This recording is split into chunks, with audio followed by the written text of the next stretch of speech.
What's going on, everybody? Welcome to another episode of Off the Couch Boxing. I am your host, Reckless Rexx Ruger. Watching my back, as always, of course, is the Alexis Arguello puppet.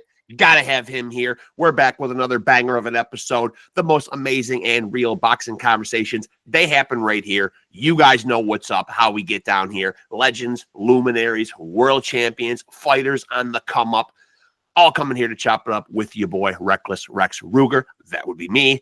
And we got another great episode for you today. I'm excited. Happy to have this guy on. He will be in here un momento. What else before I get down to it? Oh, he's here now, so we will dispense of the formalities. I'll promote later. We'll talk now. Let's get down to it and chop it up. Let's go. EDRIECH, how are you, man? I'm good. How you doing, boss?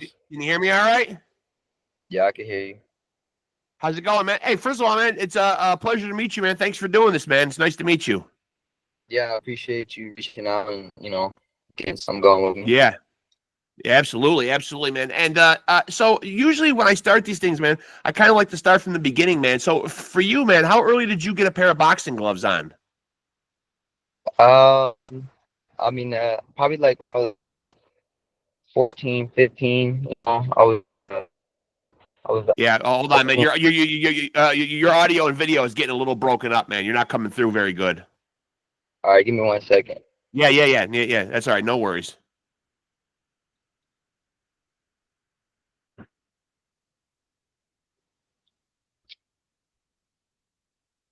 All right, am I a little better now? Guy is representing the New York Yankees, though. He's rocking the New York hat, man. I'll give him credit there, man. As an upstate New Yorker, man, I like to see that, man. Yeah. That seems a lot better, man. I appreciate it, man. And so, go ahead. You were saying when you got boxing gloves on, how early? I want to say I was probably like 13 years old. My dad was trying to find a way for me to, because I was like street fighting a lot, like just hallways and schools, not like, but you know what I'm saying. Just whenever something would happen, and my dad was like trying to find a good outlet for me to channel all my or whatever I had going on at the time, when I was dealing. And he found a gym for me, and when I was like about 13.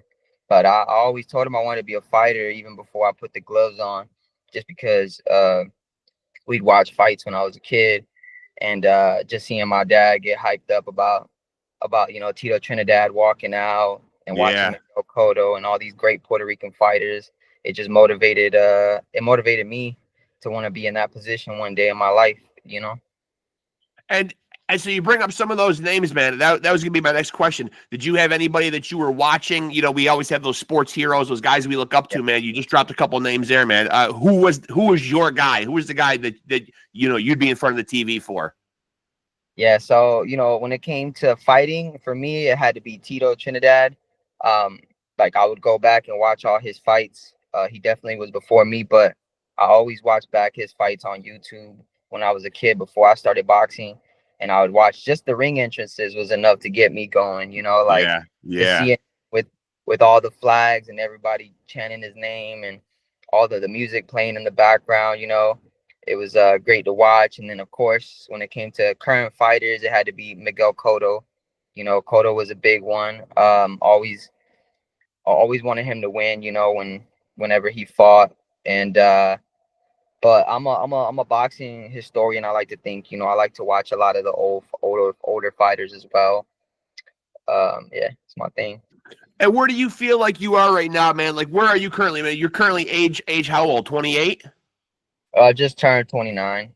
And where do you feel like you are in terms of as an athlete, in terms of your prime? Because so much has been made over the years about what an athlete's prime is. It used to be equated to being a young man, a younger body. But then you do see a lot of guys still competing at a high level, well into their 30s, well into their 40s even. Alexander Usyk is our heavyweight champion. He's pushing 40. Guys like Artur Beterbiev. Of course, we saw Bernard Hopkins well into his 50s even fighting. Where do you feel like you are in terms of your prime?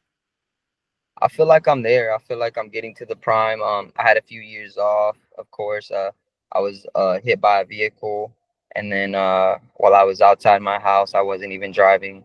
I was just hit by a vehicle, and that put me back a few years, and it took it took a toll on my body, and but I recovered from it. And then of course COVID happened. So I think it just depends on how active you are and how much punishment you're taking. I've always had great defense, so when I spar, I don't really get hit with big shots like most fighters do. I think I pride myself in my elusiveness and my ability to not get hit. So I think that will add a few years onto your career. I just think it's how you treat your body. If you're outside every day, if you're working, because a lot of fighters have jobs. People think that fighters just fight, but a lot of fighters, up and coming prospects, have jobs. But if you have a job where you're outside in the heat and you're doing construction, on top of that, you're going to the gym and putting in hard rounds and miles. Yeah, it'll get you in shape, but it'll also break down your body. I feel Yeah. like when I'm not training, I like to take care of myself by relaxing. Relax, and watch boxing, and that's really it. I don't really feel. I see what you're saying though. Like a lot of fighters, like Arthur, he just fought Bivol, and he's at 40, I believe, 40 years old, Yeah. and all the way up to that, he was getting knockouts too. So I think if you're a big puncher, you have a little bit more time in the game because you're able to get those guys out of there that are just gonna, versus some guys that may not have power and they're just gonna be hitting you, and it's gonna eventually, it's gonna add on to the mileage of your body. Yeah. Now, one soundbite I'm going to take from everything that you just said right there and play back for my wife, and I might put this on a loop. Relax and watch boxing. I like that right there. That's good. That's good advice right there. Relax, and watch boxing. So the next time my wife is bitching about me laying around relaxing and watching fights, I'm going to tell her, hey, Kid Flash said that this is okay. I can do Yeah, this. yeah, it's okay. No, we gotta rest. We play hard, Yeah. and we gotta rest hard too. It, And so where did you get hit by the car, man? Like, was that when you were in Arizona? yeah, I was in Arizona. I believe I lived in the Bronx. I fought in the Bronx too. I went to Willis Ave. They closed down, but it used to be a gym there. And then I went to Morris Park. Um, No, that's not a raving endorsement for Arizona drivers. Then I mean, Jesus Christ, the guy standing on nah, the they're not. street, you guys are running him over. Yeah, they're not good. I'm getting hit. I'm not even driving. Unbelievable, man. How's the guy supposed to have a boxing career when people are trying to run him over in his home state? Now, so that was gonna be my next question, man. So that fills in some of the puzzle right there because I was gonna ask about the inactivity, and obviously you did raise the points. Obviously, not to make light of it, but obviously getting hit by a car, very serious. Obviously, COVID. You fought once in 2020. Once in 2022, and then a couple years away, and then once in 2024, and then you just recently had a victory just last month. Yeah, I did. I had a victory last month, and I just had a victory last week. It just hasn't been posted. Saturday. Okay. I fought Saturday night. It just hasn't been posted up. And so, do you feel like now, do you feel like a sense of urgency, to make up for lost time? How active would you like to be going forward? Let's say for the rest of 2025. Now you fought 2 times. How many more fights would you ideally like to get in? I'd like to get in about 3 more, 4 more. Okay. Okay. Do you feel like you're making? Do you feel like you're making up for lost time, or are you just kind of gonna go at your pace and say, hey, the shit that happened, but it's all gonna shake out the way it's supposed to. I feel like the latter. I feel like it's gonna happen the way it's supposed to happen. I'm not rushing it, but I'm also not taking it easy. I'm more like, as long as I get 3 fight. I mean, anything more than 1 fight a year is good for me, right? If you look at my current record right now, I haven't really been fighting as often as I want to. It's not for a lack of trying. When I got hit by the car, I was supposed to fight Lorenzo Smith at the time. He was 10-0. We were fighting for the Arizona State title. So that was unfortunate. When COVID happened, I had a nice fight booked up after beating a guy named Fernando Marcias, and he fought Floyd Diaz on ESPN, and they gave me they did their hat to me because he was a good opponent, and they were pretty much saying I was the first one to beat him. So they were saying that's a good opponent, and so yeah, I had big fights lined up, and things fall through. A lot of times too, guys will pull out sometimes, for their own reasons. Right. But that sets you back months and months and months, because you got, I'm not a fighter where I just take any fight. You know, I get myself ready mentally, physically, and I know when I'm there. You know, so a lot of times it's not really just like, oh, this happened and that happened. You know, it's like a lot of things happen all at Sure. once sometimes, Yeah. and it could really stagnate the process. But I trust my coach Randy Robles. Um, and I trust my team to get me to the finish line, no matter what type of obstacles are put in front of me. And just so people are aware, man, because it is a remarkable comeback story, man, regardless of how minute the injuries or how grave the injuries, man. But for you, man, what did happen when you got hit by the car, man? What was affected most? What injuries did you sustain and have to bounce back from? Yeah, so it was a driver going about 60, underage driver going about 60 in a 15-mile-an-hour zone. So they were going reckless. They lost control, and then they hit my car, and then my car slammed into me. But I jumped out the way and saved my life. I would have died. I would have got pinned, and it would have crushed my body. So when I jumped, one of my leg was still back, kind of like not then. You know, my leg was still out, and it got crushed against the wall. Took me a little bit to recover, but the doctor said it's amazing how good my leg recovered, you know, from the injury. Like it's almost like it didn't happen, but there's still Yeah. like some few swellings and stuff like that, scars of course and everything. But thank God nothing really broke. Just everything was, you know, like almost as bad as it could be before it's broken, pretty much. I have to ask just because my day job, I work in healthcare. I'm a nurse. You know what I mean? So the nurse in me had to ask. I had to know like what I had to know what Yeah, yeah. happened, man. That's just me being a healthcare worker. When something health related comes up, I just my curiosity gets the better of me. So was the prognosis that you weren't going to fight again, man? Like what did the doctor tell you in terms of like, okay, you're a boxer, you sustained this injury, the chances are, I mean, did he think you would fight again? Yeah, I had a few doctors. I had at least two doctors tell me that it's just best if I just, you know, try to find something different to do Yeah, that it as that doesn't make me as mobile. He said it might affect my balance and everything, but I don't know, man. My balance is really good. You know, yeah, I move really good. You know, I look up to Camacho, another guy that I didn't forgot to mention. I always got to give Camacho his props for being flamboyant, such a great fighter. But looking up to him, you know, like my movement's always been my key to my victories, and but I feel like it hasn't got affected. You know, I had to when I first got back, I had to really learn how to fight a different way, which right. I don't think it was a bad thing. You know, I had to sit down a little bit more instead of being able to move, but now I can kind of mix both. Before I was a lot more movement, you know, and it helped me become better as a pro, because you know, as a pro, you know, you want to sit down on your punches a little bit more. You know, you want Sure. to try to get these guys out of there. You don't want to go 6, 10, 12 rounds with them where, you know, even a blind squirrel can catch a nut. So you don't want to give anybody a chance to get you. Yep. Uh, so that was the main thing for me, was just like I really didn't want it to affect my movement, and it didn't. You know, it didn't. I feel like it hasn't. I feel like my movement's only gotten better, just because the older I get, I feel like the smarter I get. You know, like Yeah. I may Yeah. not be. I may not be as young as I was when I was at 20, 23, 24, but I'm getting smarter. You know, I make better decisions in the ring. I'm Yeah. more calm. I'm more calm. Like that's the main thing too. Yeah, I'm that more was why I calm. asked the prime question. That was why I asked the prime question, man, because your body can be young, man, but I think your prime is kind of when those two kind of come together. You know what I mean? Like where your body's matured, man, but you've connected some dots up here too, you know? Exactly. People forget that. People always want to They talk do. about, oh, you're not a spring chicken, you know, this, that, and the third. But Yeah. at the end of the day, like you're not as smart, you're not as mature when you're Right. young. So Yeah. you make like I remember one of my fights, you know, a guy he hit me with a good body shot. And instead of me just, you know, trying to get, because I was winning the fight and it was easy, and instead of me trying to recover, I made the fight a little harder than it should have been. You know, I mean, I got him out of there, Yeah. but I made the fight a little harder than it should have been. Whereas now I'm smarter. You know, I'm gonna make the better decision. You know, Yeah. I'm gonna get my wits back with me and then do the same thing I did anyways, just a little bit easier on myself.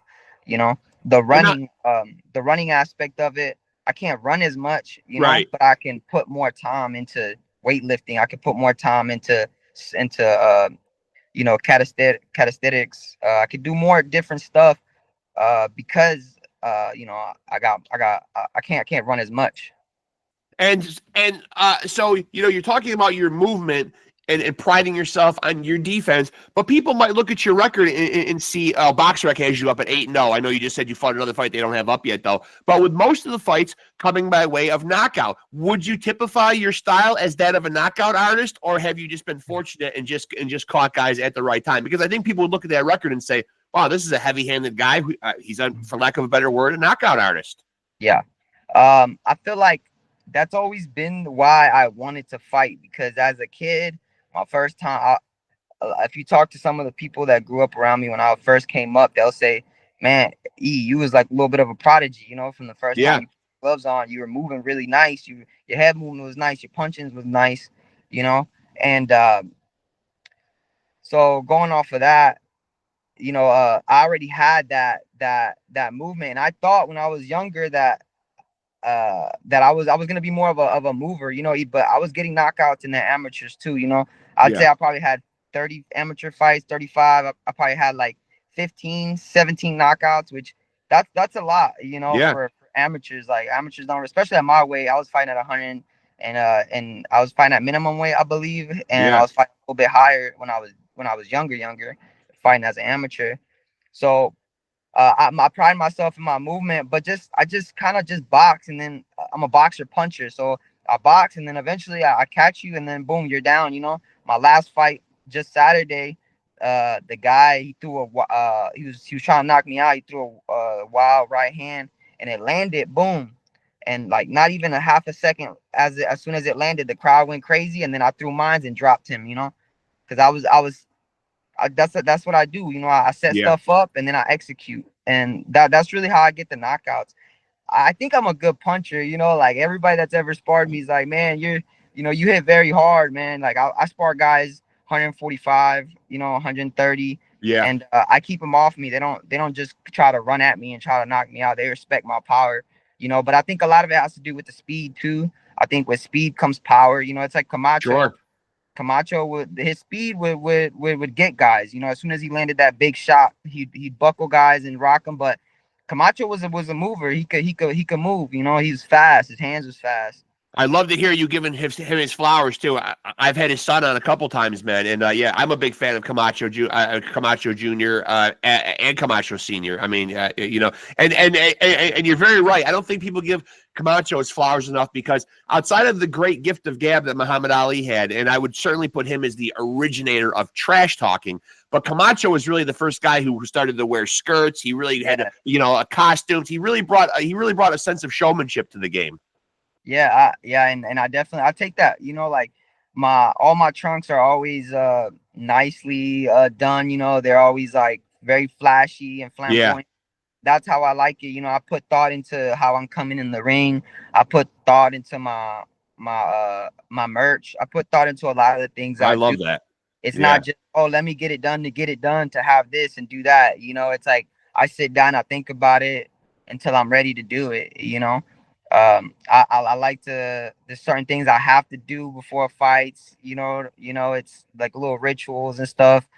Nothing crazy, but what is the ritual? Are you at liberty to say what the ritual is? Yeah, it's fine. I just, I like to listen to salsa music. Like, okay, right before my fight, I like to get in touch with my people, my roots. Oh, I love that. I feel like I fight with my people on my back. So whenever I listen to that music, it just sets me off, and I'm like, there's warriors and stuff before me, hundreds and hundreds of years ago that in Puerto Rico, and I feel like I tap into a little bit of that when I'm going in the ring, even if it's just up here for me. Sure. It works.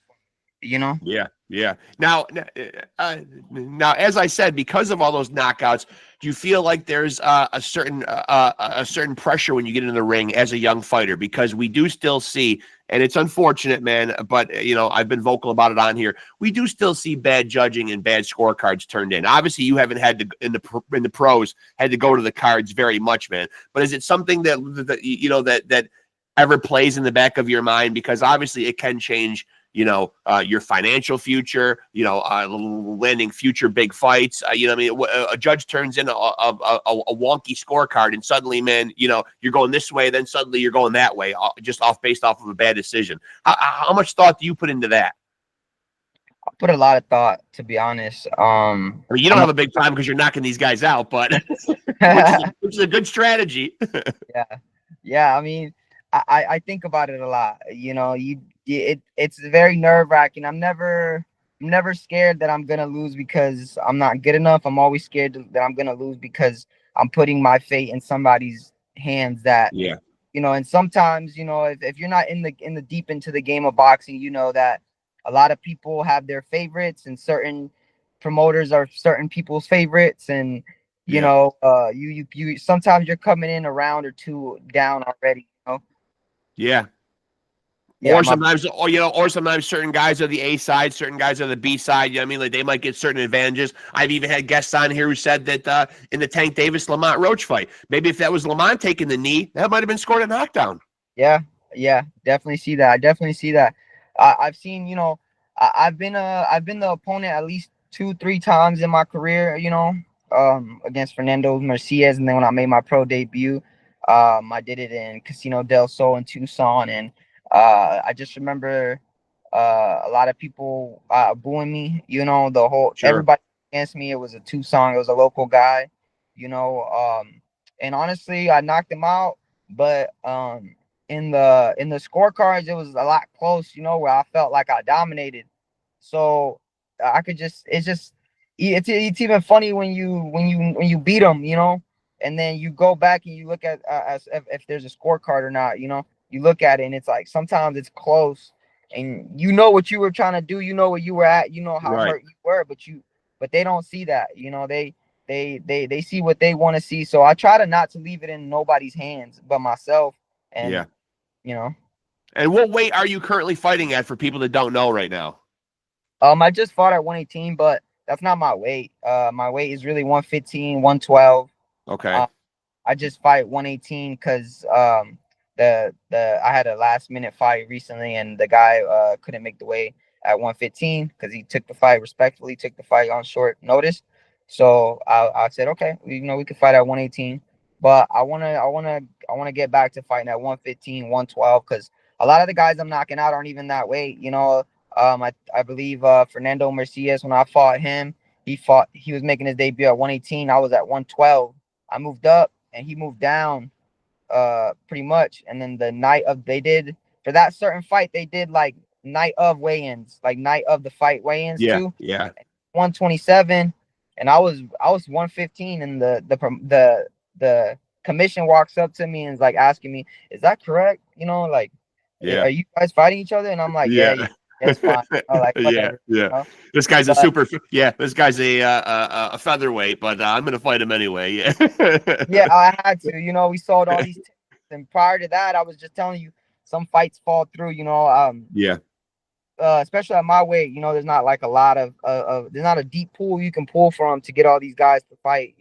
Certain fighters are already fighting each other or whatever the case may be. So a lot of fights were falling through at the time. And I didn't want to let my people down. I didn't want to let a lot of people that bought tickets to come see me out in Arizona to not see me fight. So, I took a chance. Sometimes you got to take a chance, but absolutely, yeah.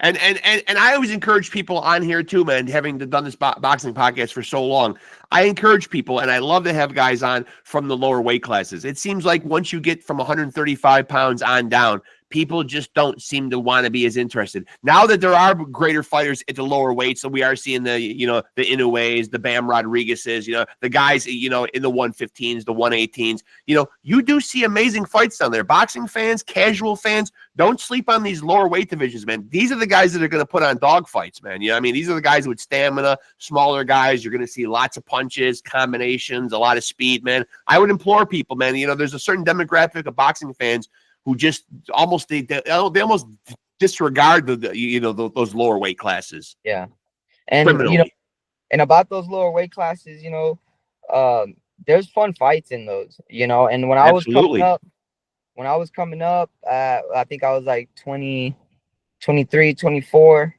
I think I was 23. years ago, there wasn't Bams, there wasn't Inoues, you know, so it was hard to get matchmakers to even want to put you on the card. Right. Now it's a lot easier. Now you're like, oh, well, wait, 115, okay, we'll find one, whatever. Yeah. Right. Yeah. Before, like 115, I could probably just fill that spot in with somebody else. Yeah. Isn't as talented as you, but the matchmakers don't have to try as hard to find a fighter, you know. But thank God that, you know, these guys are, you know, are doing good in the division and they're putting more eyes on there. So now more matchmakers are more willing to like go out of their way to actually find you a fight instead of just, you know, saying, oh, well, I could find somebody bigger and just make that weight class easier and make some money. Right. You know? And it does help when you get a guy who's fighting at 118, you know, like a Bam Rodriguez, who now has found his way onto the Ring magazine, the pound for pound list and everything. So it's good because it does bring attention. Like, oh, wait a minute, there's guys down in the 100 and teens, you know what I mean, who are putting on amazing fights, you know? Yeah, and I'm sure these promoters, you know, if they lock down, they could potentially find the next Bam Rodriguez at those smaller weight divisions, you know. Some of us will come up, but it's, you know, you got to pay us to come up. It's not just I'm gonna just come up just to come up. You know, guys want you to fight. They'll want you to take a chance at fighting a guy at 122 or 118 for this for what you were fighting at one at one. You know, it's like I'm taking a chance. I want to be compensated for it. You know, I'm also an athlete, but this is also a business to a certain degree. Sure, it's prize fighting. I mean, if the risk is going up, the reward should go up. Now, where do you stand on, like, you know, have you and your team talked about, you know what I mean? Because I realize that people might hear this question and say, you know, well, the guy is 8-0 or 9-0. Asking him about world title fights seems ridiculous. And I'm 52 years old, so I remember back in the day when you really had to build a resume, you had to earn a title shot. But we are seeing guys now with less and less fights being in world title pictures. I always bring up Keyshawn Davis, who I've had on here. He's got a WBO strap now. 13 fights into his pro career. You know, we saw Lomachenko do it a few fights into his career. Layla Cafu, who's going to be fighting Bam Rodriguez coming up, 11-0. You know, already has a belt. Where do you stand on when you think you'll be in a world title fight scenario? Is that a goal? Yeah, it's definitely a goal. It's always been a goal. My first goal was to be a pro, and then once I became a pro, my goal was to be a world champion. Okay. You gotta adjust your goals if you're reaching goals, you gotta adjust your goals. You know, so. I adjusted my goal that I want to be a world champion. You know, I've talked to my coach, Randy Robles, and Julie, my manager, and realistically, you know, we're probably about 2-3 fights out. Yeah. Taking a big step up fight for something big. You know, like you said, the guys are fighting for less fights now. You get world title fights, so that's also a reason why I haven't really cared too much about my age. Because at the amount of fights I have right now, I'm good for the age I'm at, you know, relatively for the age I'm at. If I was making my pro debut at 29, then, you know, you could say, hey man, you know, we got to fight a lot, you know. Yeah, we're going to step on the gas here. Yeah, I'm 9-0 with 7 knockouts at 115. That's like having a 13-0 record at 122, you know. Right. The fights just aren't there. That you got to find shows. There's not like millions and millions of shows going on all the time. So there are limited spots. As long as I just keep building that resume up, keep moving up the ladder. I think I'm ranked 12 in the country, and I'm ranked like 100 and something in the world. So I'm also not very far from those low numbers. Right. So I just gotta keep winning, keep getting knockouts, keep going up in the ranks, you know. And we've gotten some offers, we've gotten some good offers. A lot of times it's like, you know, we already have a fight or something, we're committed to something, or I'm just not here. I'm in Florida. Sometimes I travel back and forth half of the year for see my mom because I love my mom. Yeah. I'm a boy, so I gotta hang out, chop it up with my mom. So I go over there, and then if I'm over there, I can't really book fights unless it's something amazing with an amazing amount of money. You know what I'm saying? Right. But a lot of these are just good opportunities. But if you get an opportunity once, you'll get it again. I don't really trip too much about it. You know, as long as I set a goal for when I want to hit that right fight for the right money, for the right prize, you know. Yeah. Well, you know, as I said, I recently had I think his name is Fumalela Cafu. He's about to fight Bam Rodriguez, and he's like 11-0, and I think he's even got a couple of draws. So sometimes you don't even have to have like a staggeringly great record anymore. You know what I mean? We saw Lomachenko come in the door like 2 or 3 fights into his career, and he was demanding Bob Arum get him a title fight. He also had a very long amateur career, but we are seeing guys, doing it. Back in the day, you'd have to build up 20, 25 fights and have a great record and work your way up the ranks or whatever. But it is encouraging for young fighters nowadays to realize that, hey, I don't have to slave away at this for years and years and years. And it is good ultimately when you come out of the sport, like for your own personal health. Hey, I didn't have to fight, 30 or 40 wars before I got my shot, Mm-hmm. Yeah, and if you go back and you look at these guys with 100 and something fights, like, I mean, I'm not trying to bash them or nothing. No, I admire them, absolutely. But I get it. Yeah. Not all the fights were against top tier fighters, a lot of those were against just fighters to stay busy fights. You don't want to get ring rust. You want to be able to fight these guys and stay busy, stay under the lights, so that way you don't get it doesn't become a big thing whenever you do go under the lights. So some of these guys, like, for every good fighter Chavez had, there's probably 6 or 7 decent fighters, Right. So it's good that we're eliminating the fact that you need to have all these decent fights to get a good fight. You don't have to be 30-0 with at least 10 of them being where you didn't really have to fight them to even get the title shot. So if that makes sense, I don't know if I'm making sense. Yeah, absolutely. And so like with you saying 2 or 3 fights out, realistically, like that could mean a big fight to work your way into a world title fight, within the next year. So maybe sometime in 2026 sounds realistic. It definitely sounds realistic. Yeah. Yeah. I like 2026, for sure. Probably towards the end. I want to get 3 more fights in just because I was out from the game for so long. Yeah. I want to fight different fighters that are going to test me in different ways.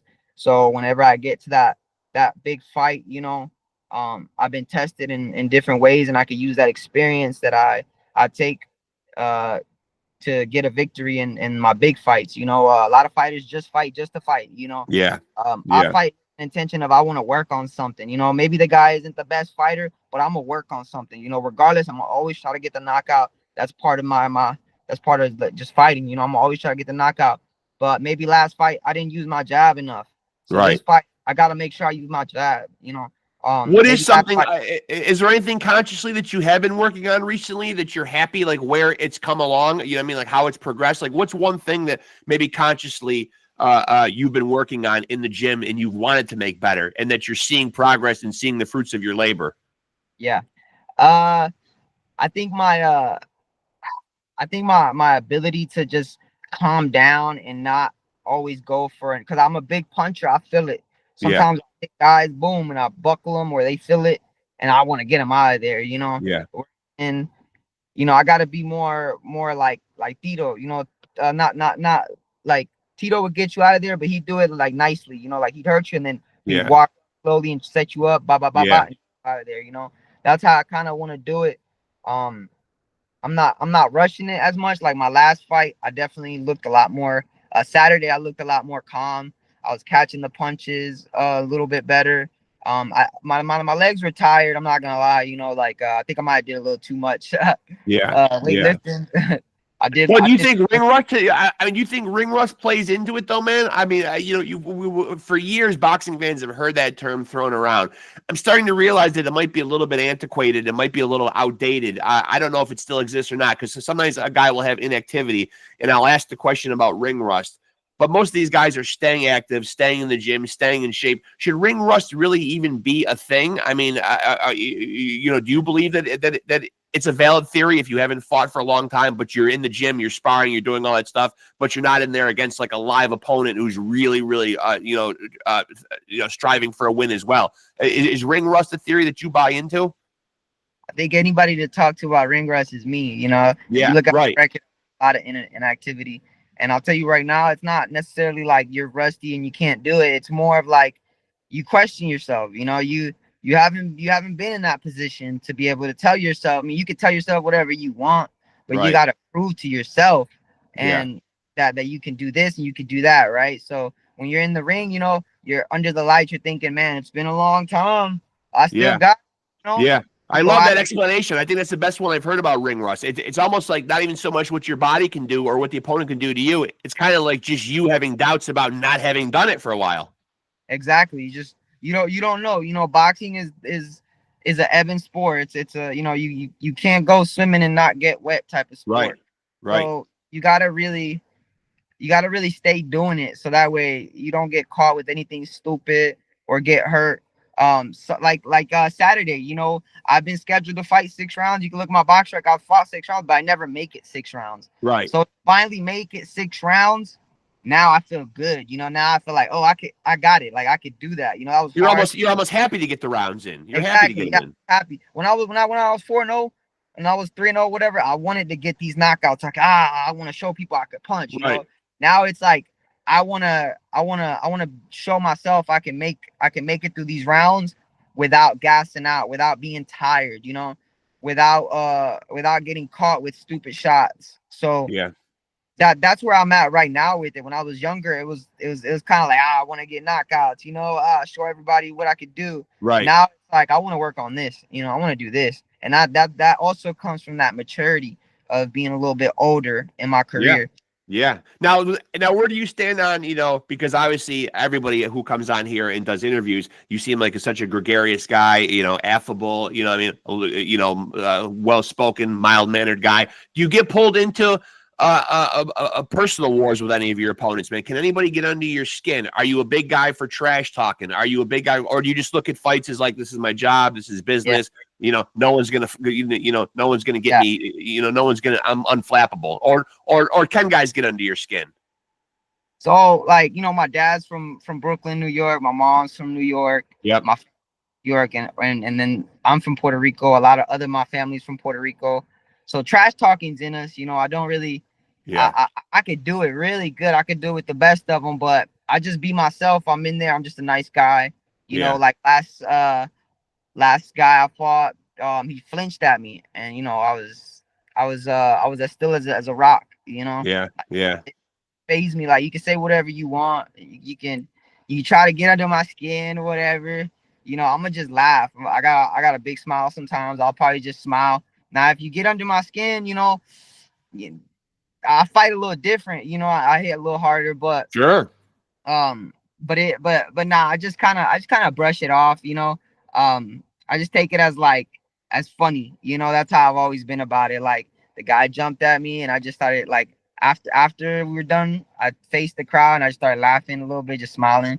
Yeah, that's a bold move. I don't know if I like the flinch move because it had it has such an ability to backfire on you. Now, you not moving a muscle, man, that's not a good look. That's not a good look when you pull out the old, you try to make the guy flinch and he doesn't move, man. That, I would say that, I would count that as, even though he did that to me not moving, that's a victory for me.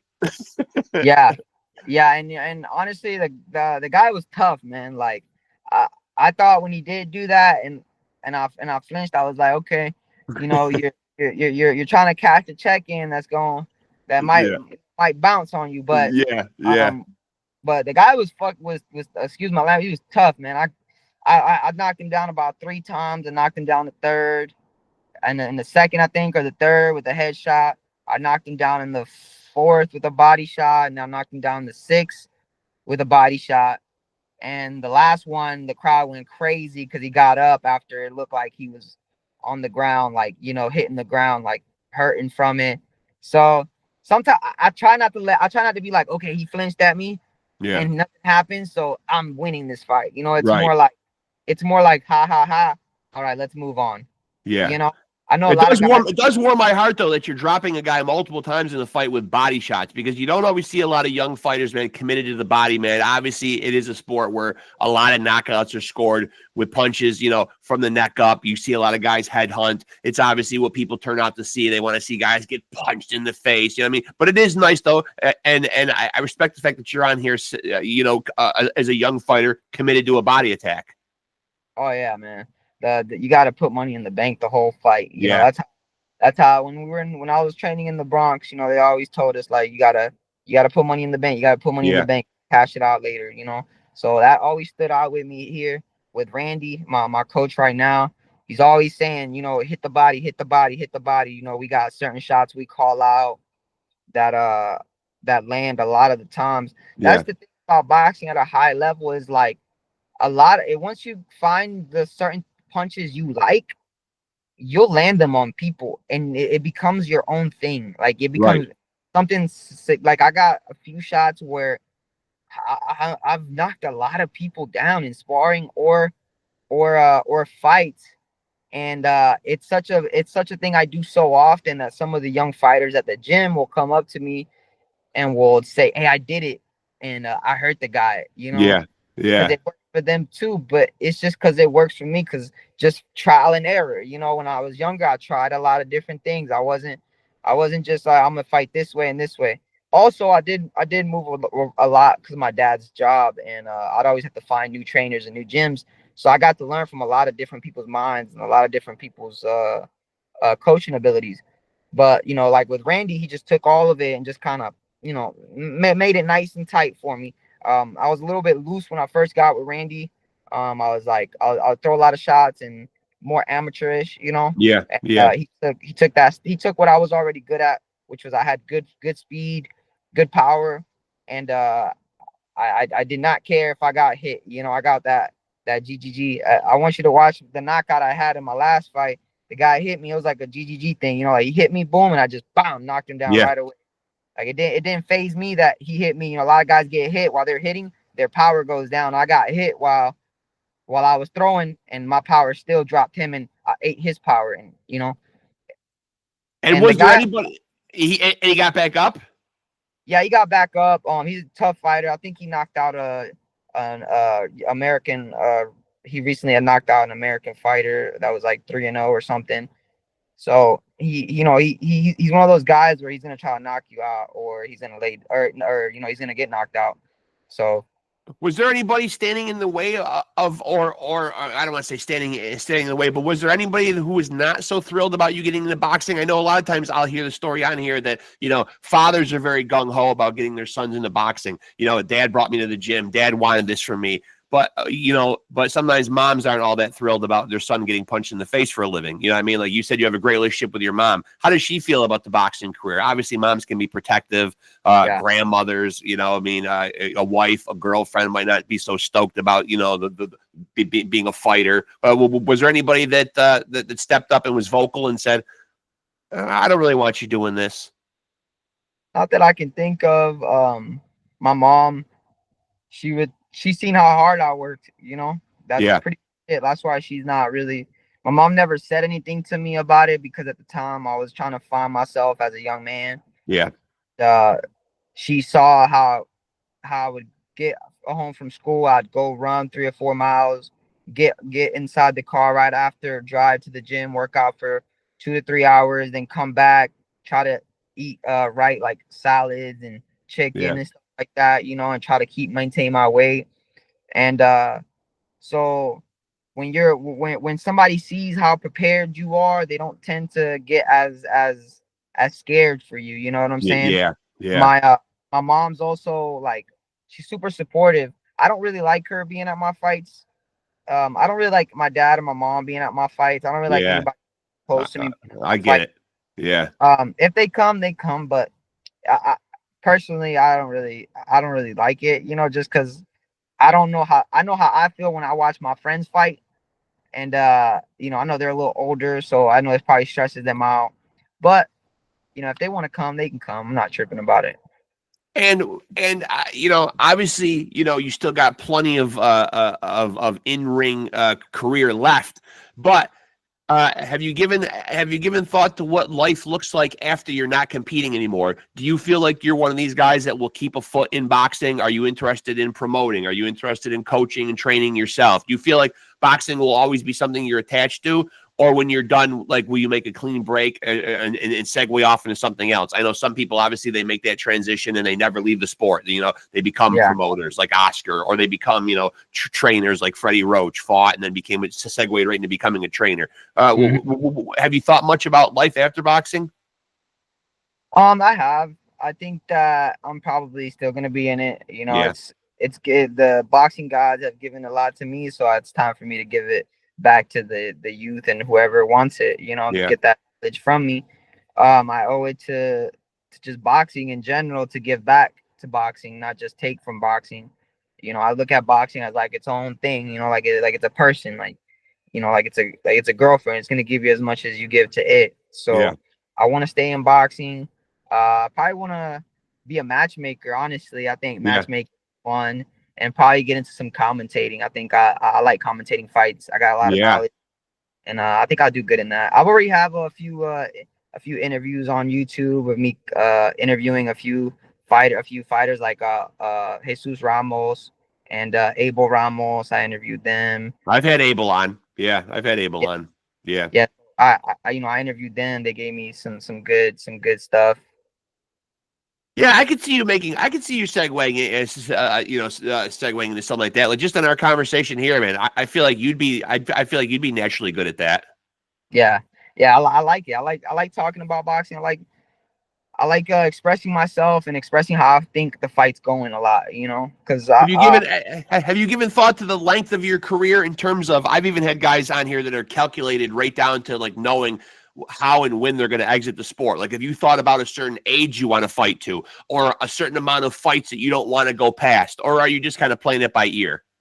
nah, I probably want to retire like 37, 38. Yeah, yeah, You know, yeah. I think 40s. I think unless you're, but then again, even if you're at the top, you know, why get greedy? You know, I think a lot of fighters get greedy. They think, oh, I could just keep this going, you know. Or it's like eventually your body's gonna hit a wall. Yeah. You don't know when it is gonna be, but I feel like you know. I feel like a lot of fighters, oh, I didn't know I got old overnight. Like, you Right. know, stuff's happening in the gym, and you start to see like, oh, that never used to happen to me. Now it's like I never used to get hurt by body shots. Now I'm getting hurt by body shots. You know, my arm never used to hurt like that. Now it's hurting like that. You know, Yeah. So so what do you there's think? So what do you think when you see a 46-year-old Manny Pacquiao evidently is going to come back this summer and fight Mario Barrios, man? I mean, is it concerning when you see these guys come back? Obviously, I respect Manny that he's still got that warrior spirit, but he's made tons of money. No one's going to question his legacy. He's obviously gotten into politics and become a very prominent figure over in the Philippines. You know what I mean? You got to sometimes question, man, like, why is he doing this? I mean, if I don't think it's the money. I mean, you know, No, it can't be. it can't be the money.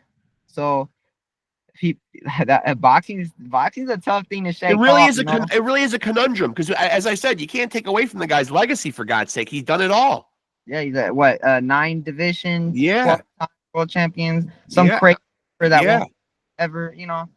Um, the guy's fought. His resume is one of the best. Period. undeniable. Yeah, You know, it's ridiculous. I mean, he fought Floyd, he's fought Marquez, he's fought all types of good. everybody. Yeah, So I think for him, it's maybe he's just a dad that wants to show his son he still got yeah. it. Yeah, boredom. Who knows? Yeah, I don't know. Yeah, I mean, yeah, could you imagine? I imagine politics obviously doesn't have that, that thrill that raises your pulse or whatever, man. I imagine that could be something some guys chase too sometimes. Just like not hearing that crowd going crazy for you. You know what I mean? You talked about all the other stuff, making that entrance. The goosebumps that you must get. You know what I mean? Just that thrill, that charge that you get or whatever. But all that is great, and then you climb through those ropes, though, and then a guy's going to be throwing, hundreds of punches at you, though, throughout the night. There's that part, too, and you don't recover as fast as you get older. So I imagine, he's got his reasons, I would assume.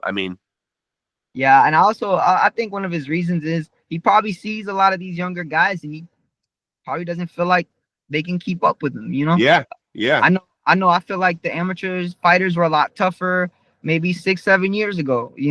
Right. So I feel like he probably feels that way too. He probably feels like back in when he was fighting and as a young pro or as a mid-level, as a mid-age pro and a young fighter, there was a lot better competition coming up. So he probably feels like at his age, he's not hurting. He's probably still staying in the gym sparring, probably hurting some of these guys in sparring. And he's probably thinking to himself, well, maybe that fight against this guy was just, a bad night, but Right. that it's not gonna be like that with everybody. maybe it's him calculating. Maybe he knows his style. He knows who he beats. So he's not willing to fight everybody, but maybe he's willing to fight certain people that he feels he can beat, you know? Right. Like Mario Barrios is a great fighter, no doubt about it, but he's not at that Manny Pacquiao echelon. So maybe he feels like the experience, because people, bro, experience is very, very, very, very good in a fight. Always, everybody talk about everything, but they never talk and experience as in you've been there, you've done that. You know, when Mario Barrios steps in there or like, let's say Mario Barrios hasn't had a big, huge fight, right? And then he fights a Manny Pacquiao. He's going in there against all these thousands and thousands of people looking at him. You hear them talking, you hear them saying, oh, he's too small, he's gonna get beat, whatever, da da da da. You know, that starts to break a fighter down. You're already around tired by the time the fight starts, you know? Just from all the nerves and everything that's going on all around you. And there could be different stuff that Manny sees in certain fighters where he feels like he can exploit. Yeah, because he's obviously making a calculated move. He's getting ranked immediately, and he's going for a welterweight belt. I mean, there must be something in Barrios that he sees out of all those guys that have championships. You know, he didn't go immediately for Boots Ennis. He didn't. You know, he's going specifically for. So obviously, he sees or his team sees or knows something that they think they can cash in on. Yeah, I don't think Manny's fighting people to get ranked and to win world titles and the next 10 division or 18 division world. You know, I don't think he's doing that. I think he's doing it for maybe a little bit of money. Not you know, money doesn't hurt. I'm not saying he needs it, but you know, it doesn't hurt. And then on top of that, I also think that you know, he does it because stylistically, him or his team see something in certain fighters that he's willing to fight, but he's not willing to fight this certain fighter because he doesn't have to anymore. You know, he's already proven everything he's needed to prove. At this point, he could just do it as like a hobby, or maybe take a fight every year and just have fun. Is there somebody in your mind, man, who ranks, you know, we always hear this talk in all sports, who the GOAT is, the GOAT. We hear it debated in every sport. Who's the boxing GOAT for you? Shit, it'd be Tito Trinidad. I know. It'd be Tito, yeah. It'd be Tito, man. I just, like, that was my guy growing up. I love seeing him fight. I remember when I was very young, I believe it was when the De La Hoya fight, I was my family's really poor in Puerto Rico, so we had to, you know, we take field trips in with the church because it's free, and you know, we got to do stuff and everything. And I just remember we were stuck in traffic. It was backed up for hours and hours and hours. And I just remember being upset as a kid. Like, I remember just being upset. I wanted to get home, you know? And then I look over and I see it was like a drop top, and he's standing on top of it, holding the belts with flags, and people are just blowing the horns, the loud horns and stuff. And I was like, dang, that, you know, there like, he is. Like, that's what I want to be, you know, like that's what you want to be in the world, you know? Like, so when will your next fight be, man? Do you have a projected date, man? Like, before I let you out of here, I want to know what's coming up with you, man. I mean, do you have the next date? Do you have a target date? Do you have anything in mind when you'd like to have the next fight happen? Yeah, so the last promoter I worked with was super respectful, super nice. His show was awesome. Very high quality. He did a lot of good stuff. So I'm gonna probably fight on his card once again, probably in the next 2 months. Okay. And get another little tune up, you know.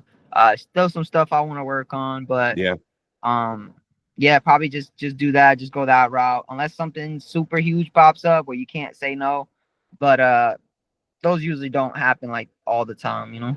Right. Well, keep me posted, man. When something's jumping off, man, let me know. I would love to have you back on, man. You were a great guest. Seriously, this was a lot of fun chopping it up with you, man. I'm glad I got to run you down and actually got a chance to do this, man. So I appreciate it, man. Yeah, I appreciate you, man. Thank you for reaching out. It was a fun. I really appreciate it. My pleasure. Stay in touch. We'll definitely do this again, my friend. Thank you. All right, brother. Good talking to you, man. Later. Good talking to you. Later. There he goes, folks. EDRIECH, Kid Flash, Rosa. 8-0, 9-0, excuse me. BoxRec doesn't have that last victory up, man. 9-0 with 7 knockouts, fighting at 118 pounds, but really would rather be at 115 pounds. We will see, man. Super excited for him, man. Been through a lot, man. Been through a lot. Obviously a horrible story, man. Getting hit by a car, having his leg crushed, bouncing back from that, and then the COVID delaying his career. So in 2020 he fought one fight, had a hiatus of 2 years, had another fight in 2022.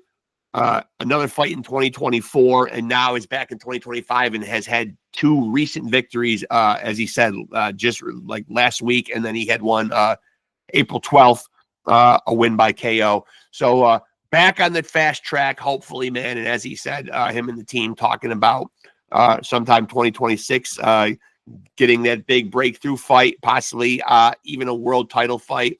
Opportunities like that, man, they will come for him. Exciting fighter, man. As he said, he made the comparison with Hector Camacho. The speed, which does translate into power, the flashiness.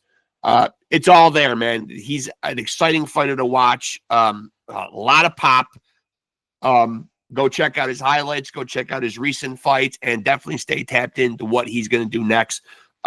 Really an honor to have him on here, man. EDRIECH, Kid Flash, Rosa. Thank you once again for doing the podcast. And I didn't get to go into promotion mode, but I will do that now. Make sure to like and follow Off the Couch Boxing on Facebook. That's numero uno. There you'll get updates on new episodes when they're dropping, who will be on them, and any other big pertinent boxing news. If it's popping off in the fight game, I will keep you informed and I will have it up there. If it's big fight announcements, fight results, breakdowns, analysis, predictions, viral videos, anything, man. Some shit jumps off at a press conference or a weigh-in. It could be big news. It could be little news. If it's newsworthy and I see it, I'm grabbing it and I'm putting it on the page for you guys, man. Keeping you guys in the loop. And of course, if you're on here right now, make sure to like, subscribe, and hit the notification button to stay tapped in. This is where you need to be, of course, for, as I said, the home of the most amazing and real boxing conversations. We get down and just chop it up. We're all over the board with it, man. It's not always just boxing. It's life in general.